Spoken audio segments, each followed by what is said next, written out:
What is Pangaea?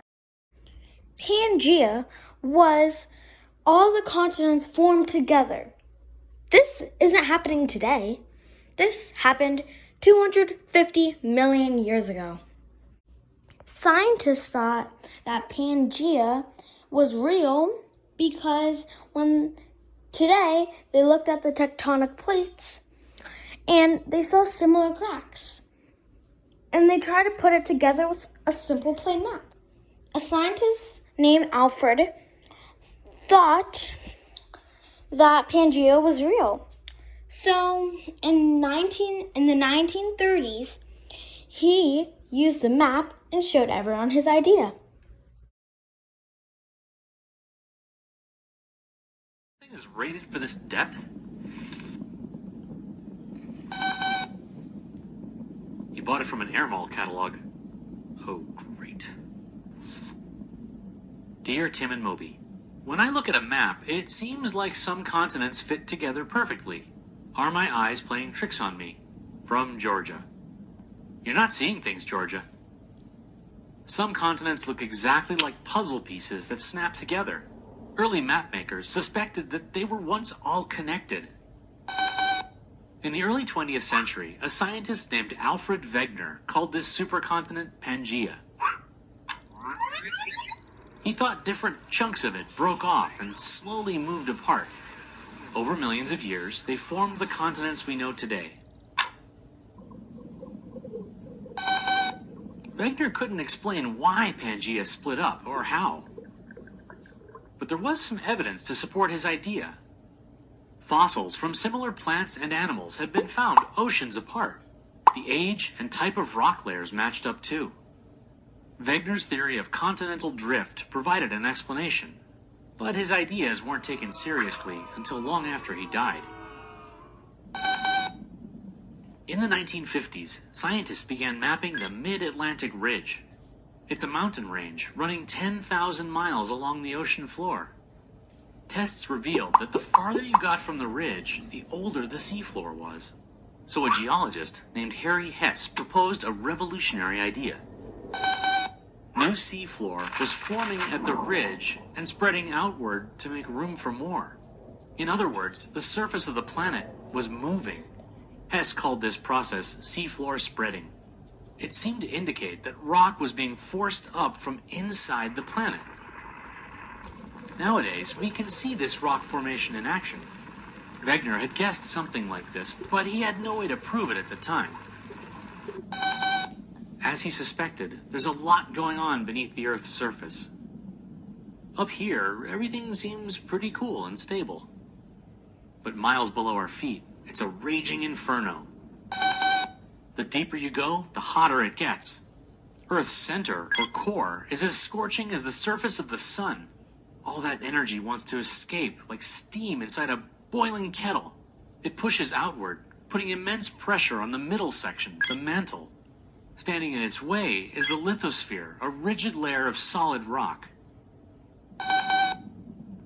Well, the lithosphere isn't like a smooth shell. It's cracked into pieces, each one a different shape, size, and thickness. We call those pieces plates. Yep, the Mid-Atlantic Ridge is the border between several plates. They're being dragged apart by forces from deep inside the planet. You can think of it like a pot of soup. The Earth's core is the burner, and the mantle is the boiling soup. As the soup near the burner heats up, it becomes less dense and rises. When it gets to the top, it cools off and sinks down toward the heat. In physics, those are called convection currents. A similar process is driving the mantle, and it's taking the plates along for the ride.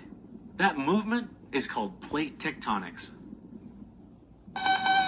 It's the engine driving the constant transformation of our planet's surface. Plates have been bouncing off each other for eons. The oceans have expanded and contracted. Land masses have smashed into each other and broken apart. The plates move about as fast as your fingernails grow. So we don't see the ground sliding around under our feet, but we do sometimes feel it. Yep, I'm talking about earthquakes. Seismic activity is greatest along plate borders. At convergent boundaries, where two plates collide. At divergent boundaries, where they pull apart. And at transform boundaries, where they slide past each other. At all three boundaries, there's enormous pressure on the Earth's crust. That's the topmost layer of the lithosphere. The pressure can build up for years. The longer it takes to release, the bigger the earthquake. Yep, and plate movement drives volcanic activity too. At divergent boundaries, like the mid-Atlantic ridge, there's a gap in the lithosphere. So magma, molten rock from the mantle, is constantly pushing up along the boundaries. These are the most volcanically active places on Earth. Volcanoes are also common at boundaries called subduction zones. That's when a dense ocean plate converges with a lighter continental plate. The heavier plate gets pushed below, down into the mantle. Some of it melts, and the magma erupts farther inland. The Ring of Fire is a massive chain of these volcanoes.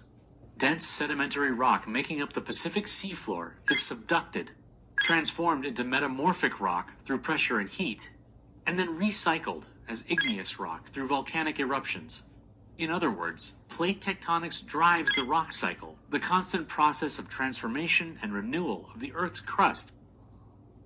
It also creates our most prominent geologic features, mountain ranges. That happens when two continental plates converge. Since they're both about the same density, neither one subducts. Instead, it's like a slow-motion car crash. The plates buckle and warp. The land pushes up into jagged peaks.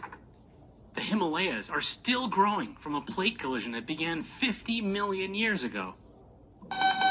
Yeah, Alfred Wegener's theory has come a long way in 100 years. He was practically laughed out of the scientific community for his ideas. But today, plate tectonics is the unifying theory that ties together the entire field of geology.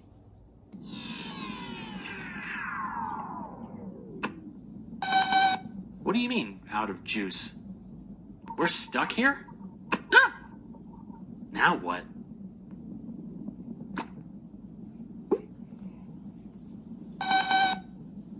Oh, thank you. Now let's do some practice buddy problems. Question number 1. What is based on the current position of continents, in what general direction did South America drift away from Pangaea? A, east, B, west, C, north, or D, south? We'll give you a few minutes to think. Did you guess B?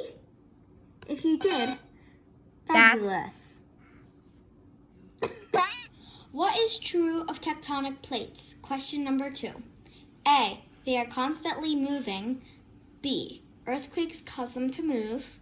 C, they don't move for centuries at a time. D, there are fewer and fewer of them. If you said A, then you are correct. Now let's move on to our last question. Where is the Earth's heat energy most concentrated? A, the mantle. B, the lithosphere. C, the core. D, the crust. We'll give you a few minutes to think about it. If you said C, you are correct. Fabulous.